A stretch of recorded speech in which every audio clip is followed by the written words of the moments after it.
Hey guys, welcome back to the Q&A. This is our fourth Q&A session, and week 35 of the Nightfall, which is Winter's Run with Mega Burn, all 3 burns, which we had 2 weeks ago. I felt like I was going insane when I first saw that, but no, it is very much that, again. I already have a solo guide up. Click here if you are looking for the Solo the Nightfall guide. Sorry for missing a couple of weeks there, but it's been a little crazy with all the House of Wolves stuff and me going up to Bungie, and I had a friend stay over my place for a couple of days, yada yada yada. But Q&A is back. It did not leave, so let's get back to the questions. First question. Datto, why does it seem like you never use your super in PvP? Why do you always hang on to it? I saw this comment a lot in the PvP footage that I uploaded for House of Wolves. Here's my philosophy about supers. I believe that supers should not be explicitly used just to get kills.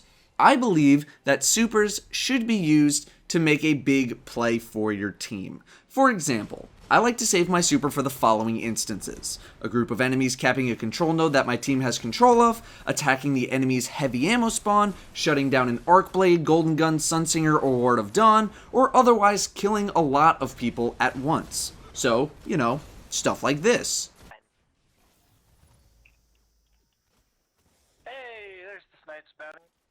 Not able to kill him. Oh, I got ours. One more coming at you. One more coming at you. Oh, teammate!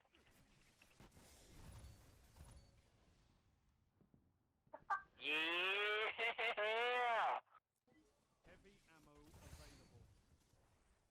This is why I don't think panicking your supers is a good idea. If you get killed seemingly at random by a super when you weren't doing anything important other than moving around the map, and you were the only one killed, that's a win for you, because that is a super that could have been used for a much better reason. A shutdown of the enemy heavy ammo spawn can swing a game into your favor. A big stop on a control cap can force that desperately needed spawn flip to give your team control. That is why I save my super, to make a big play for my team. That, and it's infinitely more satisfying to get a triple kill with a super than it is 1 kill 3 different times. Next question. Do you think that Destiny is too casual? I consider myself, not to sound cocky, a more hardcore gamer, and I feel like even hard mode Crota isn't a challenge. Do you ever feel like that? Yeah, a lot. A lot of the time. Destiny is not really a game that warrants hardcore play. You might play Crucible a few hours a day, but I don't think that constitutes hardcore because, there's no rankings, there's no leaderboards, there's no competitive scene. Well, there's barely a competitive scene.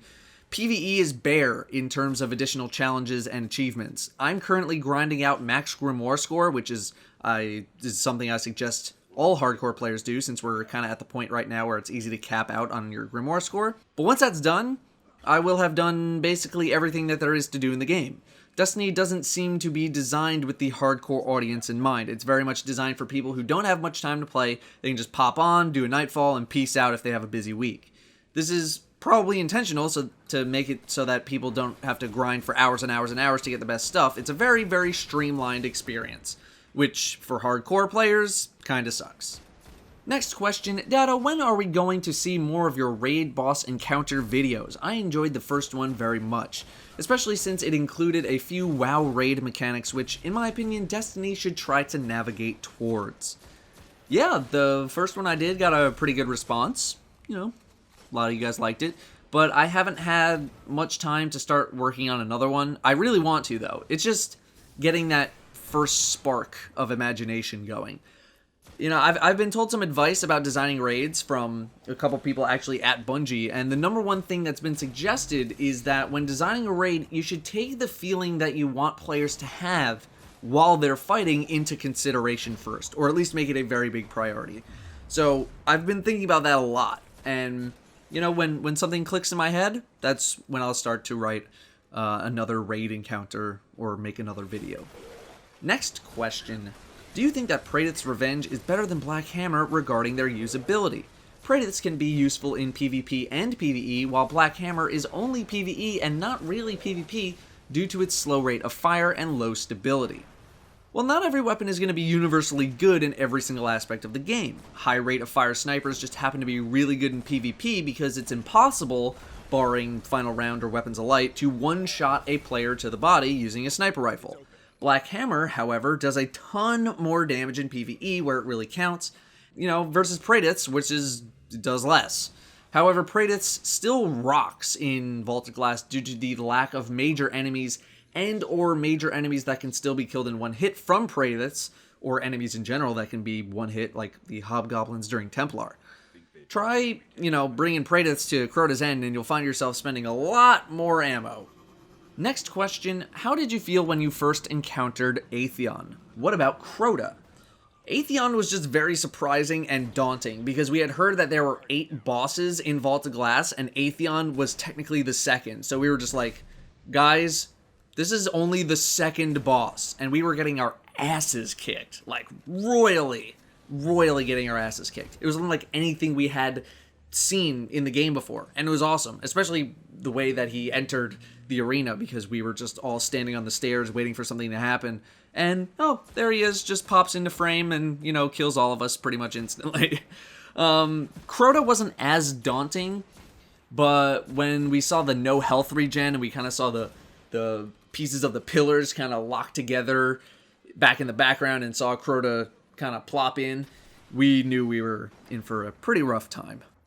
Next question, how do you feel about making a hobby your job? I ask because I'm a job, and while my work is challenging, I'm often uninvested or uninterested in the subject matter. I often think about what it would be like to turn a hobby into a job, or if I would learn to hate it due to obligation.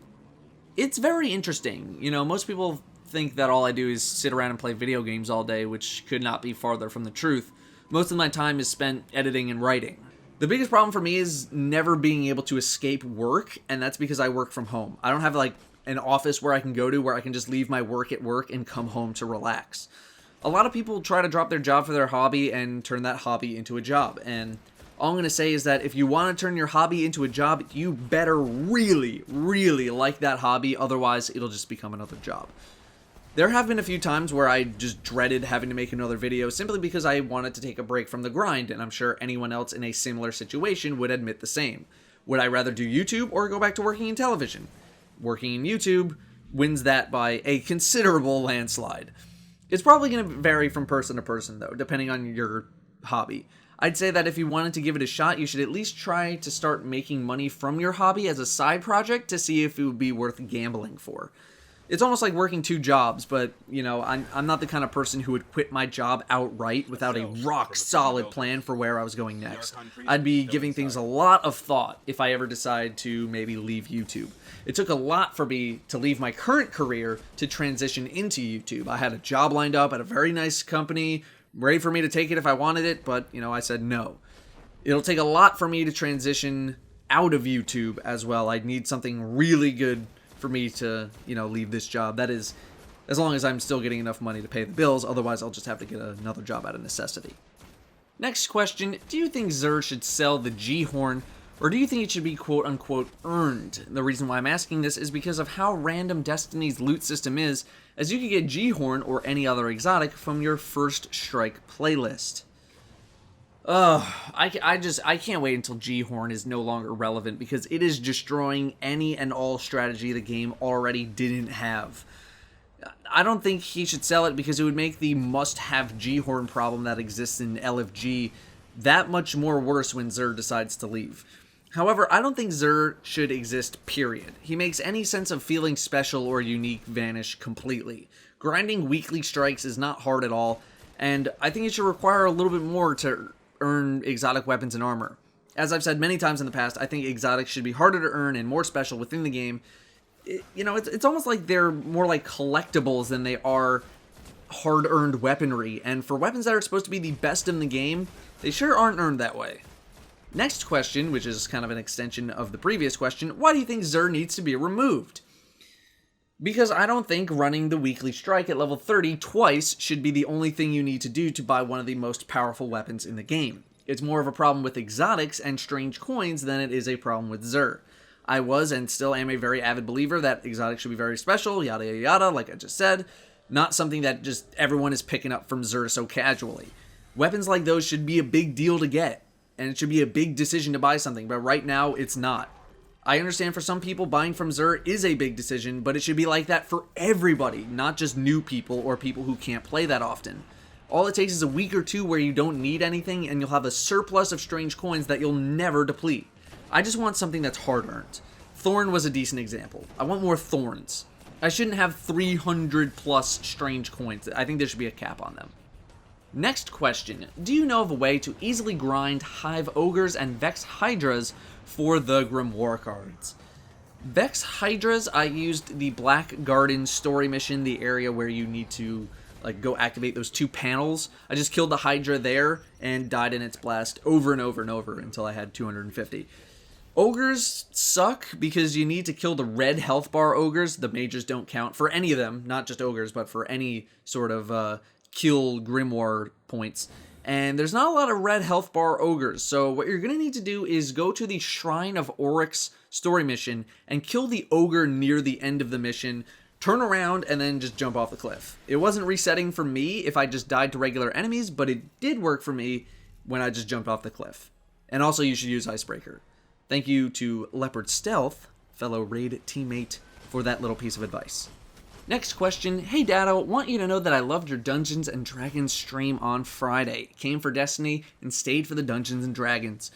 Also, would you try to play other games with long storylines on YouTube like Skyrim or Halo? Would you stream or upload to YouTube?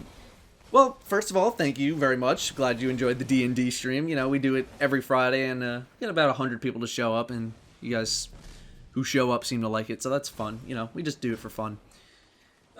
It sounds like you're wondering if I'm ever going to do stuff like Let's Plays on the channel, and at the moment the answer to that is unlikely. I use live streaming as a way to do all of my Let's Playing, in a way, although I have very much considered doing some Let's Play content. But, you know, my streams usually end up going very long, which is why I don't upload them to YouTube. And plus, they're just sitting there on Twitch automatically archived after every stream that I do, so I don't even have to do anything. You just have to go over to my past broadcast sections on my Twitch profile, and you can watch everything that I've ever streamed in the past 2 months. I would like to get into streaming a little bit more now that I think I'm getting the hang of it, in terms of that kind of Let's Playing kind of stuff. I wouldn't say that I've taken Let's Playing completely off the table for YouTube, but for right now, it's unlikely. Next question, would you rather have a really good primary and decent legendary secondary, or vice versa? I ask this because I personally don't have any good primaries except for Thorn, but good secondaries with Invective and Patience and Time. I would probably go with a good primary. Most legendary secondaries are going to be good enough to get the job done. I'm talking about PvE and a little bit of an extent to PvP. Legendary weapons are very good, and some may be better than certain exotics in the special and heavy slots. I think the special slot, for example, is the most flexible with regards to weapon strength. A lot of the special weapons are very good. For example, Murmur is a very good arc and solar fusion rifle, Black Hammer is a great solar sniper, nearly any high impact sniper will be fine, and most shotguns are going to be pretty good. Next question, in your original analysis of the game, you concluded that Titan would be your preferred class. After many hours in the game, has anything changed your opinion on a Titan? Has any other subclass piqued your interest? What subclass would you play as if you couldn't play a Titan? If anything, experience with the game only solidified my conclusion even more. I have a ton of fun with the Titan. It takes skill to use a Titan effectively, actually having to aim your grenades, needing much better timing for supers to maximize kills, no 10-foot range instant melee attack, no shoulder charge is not instant and cannot be activated instantly, so calm down on that. So they're a challenge to use in PvP, and when you have a great moment in PvP, it is a super, super great feeling. Panicking a Fist of Havoc isn't really the way you want to be using it, it's really inefficient for kills, so getting a good Fist of Havoc is such a satisfying feeling. In PvE, their support capabilities are unmatched. Flashbang Grenade is a big AoE blind, Fist of Havoc can create void zones and otherwise push enemies away, Ward of Dawn is defensive and offensive if you want it to be at the same time, and can also act like a crowd control. It's just, there's nothing not to like about the Titan. If I couldn't play a Titan, I would play a Voidwalker Warlock. That would be the next most interesting and most satisfying subclass to me that I think I would want to play. Next question, what is your favorite movie? If you could dive into a pool of food of your choosing without risking injury, what would it be? I would have to say Liar Liar with Jim Carrey is probably my favorite movie ever. I watched that movie insane amounts of times when I was younger, to the point where the DVD literally didn't even work anymore. Wayne's World was also in that situation. I played the DVD so much that it just broke. It just wouldn't play anymore. Food would have to be barbecue pulled pork. That's easily my favorite food. I would eat it every single damn day if I could. I mean, I could now if I wanted, but it would be ridiculously expensive. Still, it is delicious, so it would be barbecue pulled pork. Easily. Next question. You watch Achievement Hunter, right? What do you think of Ray leaving to be a full-time streamer? Would you ever want to do the same? Yeah, I mean, it sucks to see him leave, but, you know, I'll be catching his streams whenever I can. I've been watching the past couple of days. I think streaming will be a great fit for him. You know, I subscribed to him before he even started streaming, so I don't know if I'd ever want to go full-time streamer myself, though. Although I do want to try another stream week soon, maybe closer to House of Wolves. Streaming full-time is a lot of work. You need to have high energy, or at least not low energy, every day. And I'm not like a super high energy person every single day. Next question. Although I've watched you for a long time now, I still don't understand why you hate the Suros plastic regime. Please explain. When the Suros regime was a powerhouse PvP weapon, it was everywhere. You could not get away from it, and it killed really, really quickly. Not only that, but it essentially had no recoil whatsoever. It's basically baby's first auto rifle. It did not take that much skill to use, and it was very, very, very highly effective. Now I hate it because the thing can't kill anyone unless they're not looking at you. It's beat by hand cannons, it's beat by Red Death, it's beat by Mida, pulse rifles in general. It's just not a contender, so I really hated trying to get good clips with it. Next question. What do you think about Felwinter's Lie using slug rounds instead of buckshot? Perhaps it would require players to be even more accurate and may be a way to curb the insane damage and range. Yeah, I like that idea. You know, you might have to give it a little more range if you do that to compensate, but I think it's something that could at least be toyed with. That is one thing that we don't have in Destiny, slug round shotguns, and I remember using the KSG in Black Ops 2, and it was pretty fun and rewarding. If I ever died to it, I usually, wouldn't get mad because I knew how much of a pain in the ass it could be to use that thing. So I think that would be at least interesting to test. I think that would be a cool idea. Final question, do you think they should have had Prison of Elders be a 3 to 6 person fire team instead of limiting it to just 3 people? I think if they were comfortable with making it 6 players, I think, they would have done that. I'd like it to be 6 players, but only if it's balanced and tested properly, and, maybe they couldn't get that to happen. Maybe it's something that can be added in the future, or maybe it's just something they designed right off the bat not to be 6 players. Maybe we'll find out more when they stream it tomorrow.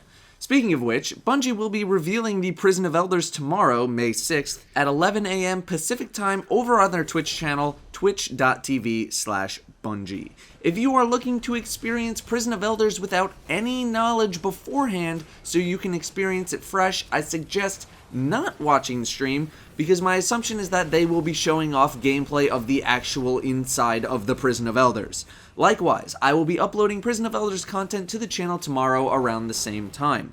I will put spoiler warnings before everything, but obviously, if you don't want to see any Prison of Elders gameplay, you should not watch. Alright guys, those are your questions of the week. Thank you all very, very much for watching, and I will see you next time.